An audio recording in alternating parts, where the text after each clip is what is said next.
Hola, ¿qué tal? Buenas tardes.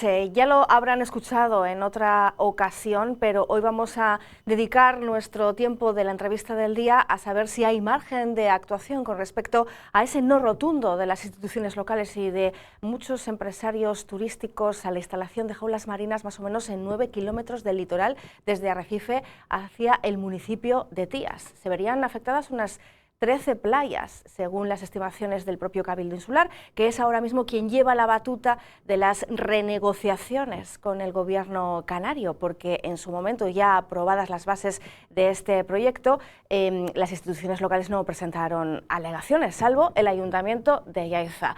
¿Hay tiempo para buscar alternativas? ¿Qué opciones se pueden barajar, teniendo en cuenta que esta es una actividad, la acuicultura, de presente y también de futuro, ¿no?, para el archipiélago canario?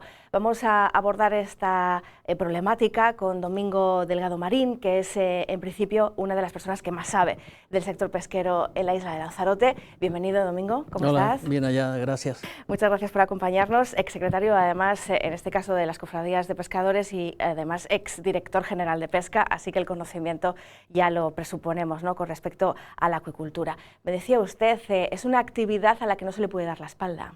No, por supuesto. Ya en el mundo entero ya la acuicultura o la piscifactoría ya no es futuro, ya es presente. Y entonces se busca la presencia, como en todo sitio, pues en Canarias y concretamente en la isla de Lanzarote. Pero resulta que concretamente en la isla de Lanzarote y en otras muchas, que la agricultura va en declive, que no tenemos sino capítulo económico llamado turismo. Es como yo digo, que se colocan todos los huevos en el mismo cesto y así se nos rompe, como se han roto. Ahora se ha demostrado con esto de la pandemia, donde al cerrarse los hoteles, las instalaciones hoteleras, al no haber turismo, pues viene lo que se llama paro y hambre. Entonces, si no preservamos nuestras playas, que es la joya de la corona del turismo que nos visita, entonces flaco favor nos estamos haciendo para ese futuro tan halagüeño como es la acuicultura, habiendo alternativas como las he visto en otras zonas, porque existen. Y entonces nunca se habla de preservarlas. Los ayuntamientos nuestros muy bien se oponen, claramente, porque ven venir el peligro, pero no se ofrecen alternativas. Y yo les invito a que visiten Azores, que visiten Madeira, que visiten la península ibérica, en nuestro continente, donde está la acuicultura o las piscifactorías continentales, es decir, el engorde de peces en tierra. Claro, no estaríamos hablando, por lo tanto, de esa polémica que sería la colocación de estas instalaciones frente a la costa, además más explotada, ¿no?, turísticamente, porque justamente son las condiciones meteorológicas también y de localización que más benefician a la acuicultura y al turismo.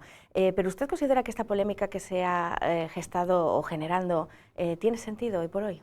Bueno, no tenía sentido hasta ahora, hasta que en el momento que las únicas jaulas oceánicas flotantes que están instaladas en Lanzarote son las de la playa Quemada. Playa Quemada. Esas jaulas, su primera licencia fueron autorizadas para el engorde de túnidos. Eso no dio resultado a la empresa o lo cambiaron y la pusieron a engordar la dorada y lubina. Hay que tener en cuenta que los túnidos se alimentan de peces pequeños. Se traen de dentro o de fuera en cajas de peces y entonces entre el medio ambiente, la contaminación de esos fondos donde están instaladas las jaulas no es lo mismo que el engorde de dorada y lubina, que sí solamente se alimenta con piensos. Y entre los excrementos de esas especies concretas, más los elementos de alimentación que le pone, se forma una capa de contaminante en el fondo, que es lo que ha llegado casi a la puerta de los vecinos de aquel lugar. Se han cargado todo ese litoral. Pues si se quieren cargar los 9 kilómetros que van a autorizar desde Arrecife a Puerto del Carmen, apaga y vámonos. Entonces es lo que se debería evitar, la cercanía y qué contenidos, y qué es lo que se va a engordar, qué tipo de pez, qué tipo de alimentación, y entonces para eso están los técnicos entendidos en la materia que deben informar sobre lo negativo y lo positivo. Y no sabe usted entonces por qué se dio ese cambio, ¿no?, de lo que se permitió inicialmente, que eran esos túnidos, de repente a otro tipo de captura que a lo mejor se comercializaba con más éxito. Claro, es que los túnidos en el mundo entero se consume, y sobre todo el Japón, que es la más que consume en el mundo el atún rojo, y a un precio extraordinario, pues la prueba evidente es que nuestros atuneros, cañeros, los barcos que están pescando y exportan todo lo que captura, apenas les dejan capturar, que es otro capítulo donde había que hablar sobre las cuotas del atún rojo dichoso, que todo el mundo se sabe que el atún rojo es una especie eminentemente migratoria, que la catedral de reproducción de los túnidos está en el Mediterráneo, que cuando ya son mayorcitos y salen, navegan por el estrecho, se sitúan en Azores y Madeira, y luego, según la temperatura de las aguas, van bajando aquí a Canarias. Pues si no los cogen a su paso los canarios, los cogerán otros en África o vuelven de nuevo al Mediterráneo. Entonces, es por el precio que tiene. No tanto así la dorada y el lubino. Por eso, si son 4 jaulas oceánicas flotantes, ahora ponen 14 para tratar de resarcirse en el negocio y que sea un poco rentable. Para amortizar. Para amortizar, justamente. Entonces, hay que analizar todo eso. Primero, la preservación a ultranza de nuestro litoral, de nuestras playas. Hacen bien los ayuntamientos, hace bien el cabildo en oponerse y hacer un estudio en este aspecto. Pero nadie ofrece una alternativa. El cultivo marino continental. Tenemos en Lanzarote las antiguas salinas, que es un sitio idóneo, un sitio perfecto para instalar tanques y engorde de distintas especies, como está ya demostrado, no es una cosa, no invento, eso está demostrado en otras latitudes. Tomar ejemplo y alternar esa economía, no condenarla en nuestro litoral, que hay que preservarlo, sino darle el paso y la oportunidad de hacerlo en el continente, en tierra. Y un espacio fabuloso serían nuestras antiguas salinas, y el trabajo y la economía se diversificaba con una seguridad pasmosa, porque hay mucha gente, incluso para alimentación de los propios gente que nos visita, los propios turistas que nos visitan y para nosotros mismos. ¿Estarían ya preparadas las salinas para poder acoger, digamos, tipo pues de actividad? Es una extraordinaria pregunta. Las salinas extraen el agua del mar para convertirla en sal. Tienen sus pozos, tienen sus molinos. Esos pozos están abiertos, no hace sino que prepararlos, adecentarlos y extraer el agua salada del mar, que entonces es como si esos peces estuvieran en su propia hábitat, hasta que vayan engordando, y el proceso de peces pequeñitos, de distintos estanques, hasta que vayan tomando el tamaño y el peso correspondiente para el mercado, y es como una cadena de producción. Hablaba usted antes del hándicap con respecto a la comparativa de la acuicultura en el mar, que es un poco lo que se ha generalizado, ¿no?, en el archipiélago canario, y es el coste. Sería mucho más costoso. Exactamente, sería más menos coste en el mar, porque es poner una red, unas vallas y es más fácil. Mientras que en tierra pues habría que hacer de cemento o del material adecuado, preparar esos estanques. En principio la inversión es más dura, pero en cuanto comience el proceso, eso es rentable, muy rentable. Y no que lo diga yo invito a que visiten los lugares en nuestro propio país, Madeira, Azores, Portugal precisamente, donde tienen este tipo de instalaciones y se pueden informar perfectamente. La propia escuela de pesca, ¿no? La propia escuela de pesca, con su módulo de acuicultura tiene en su instalación educativa un espacio dedicado precisamente sí, porque de ahí los alumnos también cogen conocimiento de cuál es el proceso de reproducción, de engorde, etcétera, etcétera, de la piscifactoría y la acuicultura. ¿Por qué cree usted que la acuicultura tiene mala prensa?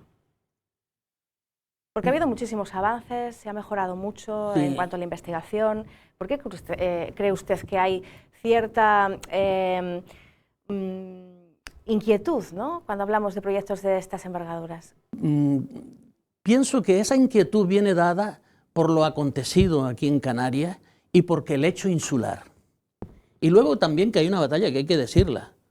El gobierno autónomo de Canarias solamente tiene competencia en las llamadas aguas interiores. Entonces tiene que sentarse a negociar si pasan de la raya, por así decirlo, con el Estado, y después las ayudas también que hay ayudas para esa construcción y esa del fondos europeos, claro. bastante. Estamos hablando del PROAC, ¿no? Que es ese programa de acuicultura que viene de la mano de la Unión Europea, que es quien presiona además a los países miembros para que tengan toda esta actividad más o menos orientada, reglada, claro. Y toda esa normativa que en su momento se aprobó con Fernando Clavijo en la presidencia vino directamente marcada por ritmos europeos, ¿no? Efectivamente, así es. Entonces la mala prensa es a raíz de lo que ha sucedido en Playa Quemada y en otras latitudes que no quieren. Ojalá tengamos espacios, y los habrá. Para eso están los biólogos marinos que dictaminen dónde se pueden hacer. Después, por el norte de nuestra isla de Lanzarote, tenemos lo que es la Reserva Marina de Interés Pesquero, que está limitada precisamente para defender y preservar el recurso, porque fue hecha para eso. El interés de las reservas marinas es ordenar de tal forma que no se pesque libremente como se estaba pescando antes, que se echaban infinidad de nasas en ese fondo. Cada barco tenía 200 o 300 nasas, y esos trenes de nasas que se echaban en los fondos, pues el propio mar y los submarinos las perdían, y cada nasa se convertía en un cementerio de peces, ¿no? Entonces se rigió porque sí, precisamente los pescadores, yo intervine siendo secretario de la Cofradía General de la Cofradía de Pescadores. Entonces, ¿por qué? Porque los pescadores decían, no hay ni un rabo de pescado, esto no lo han esquilmado y tal. Se hizo un estudio, intervino la Universidad de La Laguna, don Alberto Brito, catedrático, estudió todo, los del Ministerio, porque es así que la forman aguas interiores y exteriores de común acuerdo con el Estado, y es la reserva mayor de España, y yo creo que la segunda de Europa, de 70.700 hectáreas nada menos. Y entonces con las líneas rectas entre los islotes, con Lanzarote, entonces esa reserva, y eso se ha regenerado de una forma extraordinaria. Entonces había que buscar para las jaulas si hubiera un espacio que las corrientes naturales no afectaran a la costa, a la orilla. Para eso se debe estudiar. Por si sí, se lo que pasa es que los autorizar. Técnicos justifican que esta es la ubicación ideal, y así lo han reiterado, ¿no?, en las consultas que hemos hecho desde este medio de comunicación, precisamente la Consejería de Agricultura, ¿sí?, del Gobierno autonómico. Puede ser ideal para lo que hablábamos en principio, para el engorde de túnidos y no de otros bichos que contaminan de una forma ya conocida, y estos son los que pudieran afectar directamente a nuestras costas, a nuestras playas. También había que estudiarlo, porque hasta que no cambiaron de peces a engordar, nadie protestaba. Y entonces eso puede ser un cauce o la causa primordial de este disgusto que hay. Y claro, y yo es que comprendo perfectamente a todos los ayuntamientos afectados, incluso el Cabildo, porque no tenemos otra cosa que ofrecer al turista. Domingo, le veo con la carpeta, ¿no?, en este caso de ese expediente que ahora mismo está en el ojo del huracán, en la polémica. ¿Ha habido diálogo suficiente? ¿Le han pedido a ustedes también, de cierta manera, asesoramiento? ¿Quién está trabajando por parte del Cabildo y estos ayuntamientos que se oponen en esas alternativas que usted reclama, ¿no? Porque al gobierno no basta con decirle no. No, eso es claro. Yo creo que yo suplicaría una mesa redonda, pero una mesa redonda donde figuren los científicos, los que tienen hechos los estudios medioambientales y corrientes, para dialogarlo. Yo me jubilé en el 2011 en el Cabildo de Lanzarote como técnico del área de pesca. A mí no se me ha preguntado más, pero yo el conocimiento que tengo no lo tengo por el Cabildo, sino por los años que estuve de secretario general de la Cofradía de Pescadores San Ginés, y además que fui director general de pesca del Gobierno Autónomo de Canarias. Entonces recorrí todas las islas, tengo ese conocimiento por el cargo en sí, y que de luego dimití, me marché, pero bueno, eso es otra cosa. Pero que quiero decir que yo suplicaría una mesa redonda, donde estén los ayuntamientos, el Cabildo y técnicos suficientes, biólogos marinos, que los tenemos muy buenos en la Universidad de La Laguna y en la Universidad de Las Palmas, y estudiar bien nuestro litoral y este asunto. Y que si hay soluciones que no afecten a lo que se quejan los ayuntamientos y el Cabildo y el pueblo en general, eso sería una maravilla. De estudiar debatir qué jaulas marinas oceánicas flotantes podemos poner en nuestra costa para engordar qué tipo de pez y ofrecer esta alternativa de las viejas salinas. Bueno, pues hay un poco que hacerle esa radiografía a lo que viene a ser el proyecto de la acuicultura y también ser sensible con la localización específica de la isla de Lanzarote y también el peso que pueda tener aquí el sector pesquero, ¿no? Y se lo pregunto porque usted ha mencionado ese pasado glorioso, pero que en el presente a lo mejor ya ni el eco, ¿no? De esas voces reivindicativas que quisieron que la isla de Lanzarote pues, tuviese un peso relevante en el sector pesquero canario. ¿Cómo es el presente, Domingo? Mira, el sector pesquero de Lanzarote comenzó el declive y el arranque que fue, que lo vivimos de la caída total, es del famoso acuerdo tripartito del nuestro Banco Canario Sahariano. Pescábamos ahí. ¿Y por qué? En Lanzarote existía a su base una flota nacional de cerco sardinal y artesanal más numerosa de todo el archipiélago canario, por la cercanía del caladero. Tanto gallegos como catalanes como andaluces dicen, oh, me voy a instalar en Lanzarote. Y fueron las primeras industrias. Zona estratégica, por lo tanto. Zona estratégica. Entonces, ahí pescamos estupendamente bien. Recuerdo perfectamente, como lo recordarán nuestros telespectadores, cuando sonaba, por ejemplo, la sirena de Garavilla y salía aquellas procesiones de mujeres con las batas azules y las botas blancas. Procesiones de mujeres, porque venían hasta de Fuerteventura. Y más mujeres en esa industria que hombres, porque los hombres iban al mar. Y luego el estudio, que hay que mencionarlo, de la FAO, este organismo de la Unión Europea para la Alimentación y la Agricultura, donde se demuestra que un puesto de trabajo a bordo de un barco pesquero genera 5 puestos de trabajo en tierra, por el efecto multiplicador de transportes, efectos navales, carpinterías de ribera, etcétera, etcétera, y economía en general.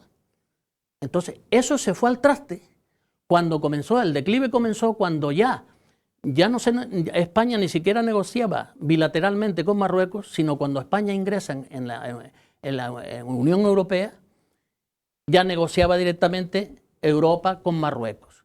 Pero las Naciones Unidas y el famoso tripartito le da a Marruecos en administración nuestras aguas tradicionales españolas, porque el Sáhara era español, y ya había que tocar en la puerta de Marruecos para ir a pescar. Pues ya Marruecos iba poniendo en cada negociación de tratado, iba poniendo pegas, hasta que a mí no se me olvida jamás, ya con el comisario europeo Franz Fischler, en una de las negociaciones, porque a nosotros nos llamaban y nos ponían en una habitación de al lado como técnico por si hubiera alguna duda meramente técnica, y ellos negociaban dentro. Y sale diciendo que Marruecos no quería, se negaba a negociar el arrastre. El arrastre es la pesca del cefalópodo, el pulpo y el calamar, porque ellos tenían sus industrias propias y sus propias flotas adecuadas.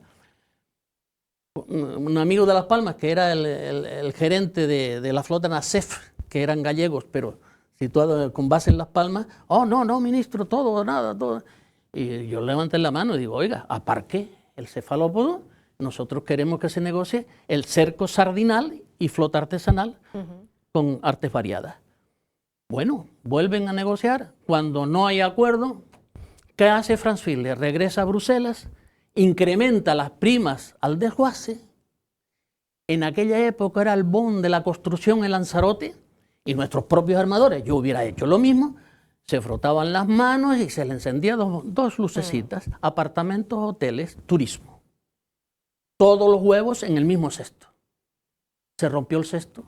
Ni tenemos industria porque no hay materia prima, ni tenemos flota. Y no tenemos ni siquiera, Domingo, ni memoria, ¿no? de ese pasado, porque lo hemos comentado en muchas ocasiones en la tertulia de Café de Periodistas, la reclamación en que está haciendo muchos particulares que se han unido en un proyecto que se llama Historia Marinera de Lanzarote, solicitando ese famoso Museo del Mar, ¿no? Para que la ciudad de Arrecife pues deje de ser un lugar desmemoriado con su origen pesquero y marinero, y no hay manera.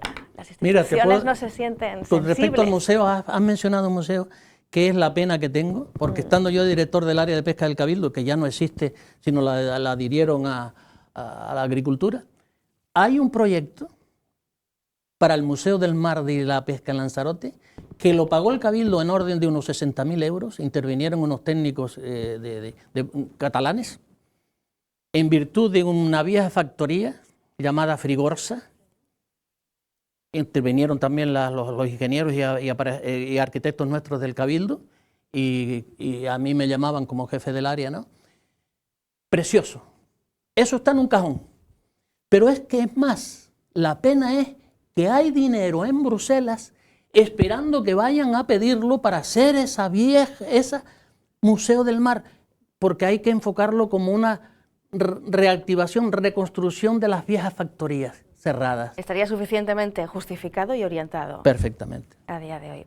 Domingo, para terminar con el tema de las jaulas, ¿cree usted que habrá fumata blanca, que se suele decir, con el Ejecutivo canario? ¿Ve usted receptibilidad en esta administración? Yo pienso que sí, si hay voluntad. Pero también, como no veo que se habla y se expone con claridad muchos argumentos, pienso y pienso... Sigue habiendo mucha tinta de calamar, y pienso ¿no? yo que hay mucha tinta de calamar, y pienso yo que o no saben o no quieren. Ahí hay dos caminos. A mí no, que no me lo diga. Oiga, si este camino conduce allí y este camino tiene solución por aquí, ¿por qué no lo nombra usted? Porque se enfocan en prohibir y en que no quieren las jaulas frente a nuestras playas y no dan una alternativa. A los problemas hay que buscarles alternativas, y más cuando son económicos y cuando dependen muchísimos puestos de trabajo, que si el turismo no viene, como les dije anteriormente, cierre de hoteles y apartamentos y paro y hambre. Pero hay alternativas, y yo pienso que ya las hemos expuesto. No que lo diga Domingo Delgado Morín, que no soy nada, sino simplemente que busquen a los biólogos marinos, que busquen a nuestros profesores de nuestro instituto de pesquero que tenemos, que son valiosísimos y que tienen un reconocimiento porque estudian a diario esas posibles alternativas. Pero si no les preguntamos, si no nos sentamos alrededor de una mesa con la intención y la voluntad de buscar solución a esta cuestión, y más cuando es económica, cuando es alternativa económica, cuando es puestos de trabajo a crear, no nos enfoquemos en que que si se hable del kiosco bueno, de y que la mano de obra la tenemos aquí, porque estamos formando, ¿no?, efectivamente, a los propios interesados en este sector, en la Escuela de Pesca. Comentaba ya para terminar ese presente de la acuicultura, que lógicamente existe, pero también sabiendo un poco las limitaciones que puedan existir en la isla de Lanzarote con esas zonas en concreto muy localizadas, ¿no?, en lo que viene a ser la bondad del espacio para que este sector tenga realmente pues un anclaje.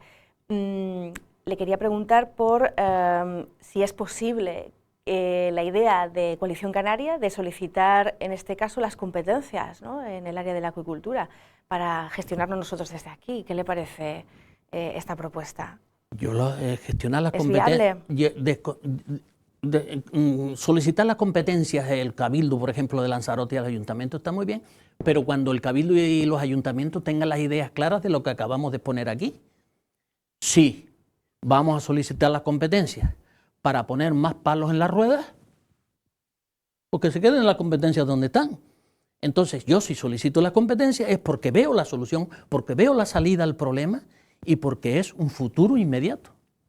Pues Domingo Delgado Morín, nos vamos a quedar con esa idea, que hay que consensuar, hay que bucear, ¿no?, en lo que viene a ser el conocimiento que pueda existir aquí en Canarias, que es amplio y de calidad con respecto a la agricultura, y ver lo que se está haciendo también en otras latitudes. Usted claramente apuesta por esas jaulas marinas en tierra. Habla de usted de la acuicultura continental, que es bueno, pues una posible alternativa a esta polémica que se ha gestado aquí en la isla de los volcanes. Gracias. Pues siempre. Yo lo que tengo que darte las gracias a ti y a este medio, porque han puesto, yo creo, que el dedo en la herida y no seguir respirando por esa herida, hay que curarla. Pues señores, muchas gracias también a ustedes por su tiempo y su dedicación. Ya saben que seguimos con la programación informativa de la isla de Lanzarote, así que les invitamos a que sigan pendientes de nuestra programación. Buen día, chao.